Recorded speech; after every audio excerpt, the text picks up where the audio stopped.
Everyone, welcome back to my YouTube channel, my new issue ACCA classes.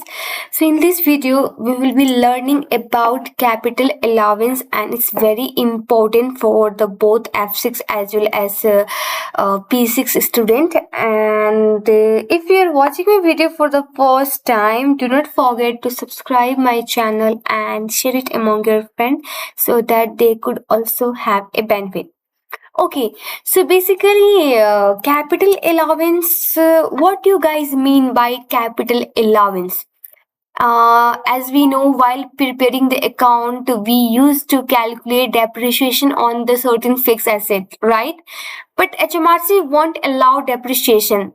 Instead of that, HMRC provide capital allowance on those assets, and the rate charge will depend on the nature of the assets, whether it's fall under the main pool, special rate pool, and the treatment and rate will be done accordingly. All right, so let's understand in which asset we can claim capital allowance, and certain things related to the capital allowance. So basically, eligibility and timing. So capital allowance are available for the plant and machinery that are used in the business and are deducted from the trading profit. Means whatever the plant and machinery which are used for trading purpose, which are used in the business, we need to claim capital allowance on the same. And these capital allowance are deducted against trading profit. Remember, we can't claim depreciation. Instead of that, we can claim capital allowance. All right, and if basically it is the certain rate is applicable for 12 month. But if your period of account, accounting period and a period of account means if your period of account exceed 18 months, in that case, the period must be divided into two categories. The first 12 month and second for the remaining month, right? We cannot file the corporation tax for more than 12 months, right? So here also for a period of account having more than, exceed 18 months or more than 12 months, in that case, it need to be divided into two categories. The first will be for the first 12 month and the remaining month will be shown into the other part. And capital allowance is calculated in for the each period. All right, so now let's understand what is mean by plant and machinery. Basically, these are the item and which are used to carry on trade, on which or with which a trade is carried out. Okay, so obviously I'm working in the one of the firm, and they have provided me with a laptop. So laptop is also machine, and the trade is being carried over the machine, right? Because we are a firm, suppose audit or accountancy firm, we are just only providing the service, and the laptop is a main part.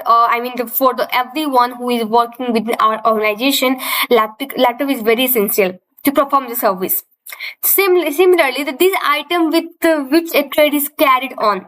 But remember one thing, suppose we are carrying our trade in the building, okay, and in building SBA is available. We will learn later on, right?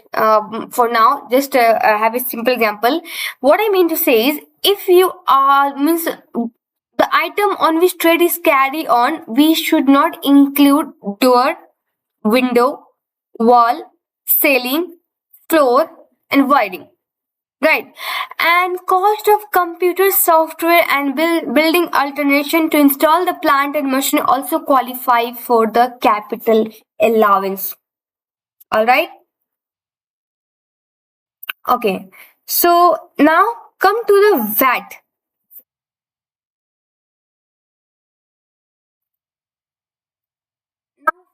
VAT treatment. Suppose, as you know, the VAT is bear by the final consumer, right? But if we are VAT registered, in that case, we can reclaim the VAT paid, and whatever the VAT collected from the customer, we need to pay back to HMRC. Similarly, in case of capital allowance, suppose I bought a laptop. Okay, as I said, I'm working in the one of the firm, and they had provided me with a laptop. So if my firm is VAT registered, in that case the plant and machinery, which means laptop, is recorded at excluding VAT price. Okay, but if my firm is non-VAT registered, in that case all costs should include the VAT, and on those VAT inclusive amount we will charge capital allowance. Okay, so for the VAT registered customer we need to think about this. Okay, now suppose you started trading recently, but the asset you have been bought 7 years before trading starts, right? So any capital purchase made up to 7 years before trading starts are treated as it is acquired on the first day of the business. Okay, and capital allowance is calculated based on the market value on the same day. All right, so in case of the pre-trading expenditure we need to be careful. Okay, so we need to first check it out whether it is between the 7 years or not. If it is within 7 years, then we will consider that asset, particular asset has been bought on the first day of the business. Okay, now there is different rules regarding the replacement expenditure. Generally, if more than 50% of the asset is replaced, asset in the sense, I mean to say that we are doing the replacement, I mean we are doing suppose repair and expenditure, and if that cost account more than 50% of the asset original cost, okay, within 12 months, then that expenditure also qualify as a capital expenditure, and that will be capitalized along with the asset cost, and on which capital allowance need to be claimed. Okay, and due to this rule, it means we cannot show them as a repair, but it will but it we cannot show them as repair. It will be capitalized along with the asset cost. So it means this rule prevents substantial repair from being treated as revenue. Okay, so this is for the replacement expenditure. Regarding the hire purchase and finance lease, assets acquired under this case are treated as plant and machinery at the date of the contract at the market value, excluding interest, and interest payment is also considered as allowable for trading expense. All right. Okay, so the taxpayer has option whether to claim the full capital allowance or partial capital allowance or no capital allowance at all in a year if it is a tax advantageous. Okay, so in coming a video we will be learning about categories of plant and machinery and when to charge, how much rate, okay, and various rules related to the capital allowance. So in this video we'll learn about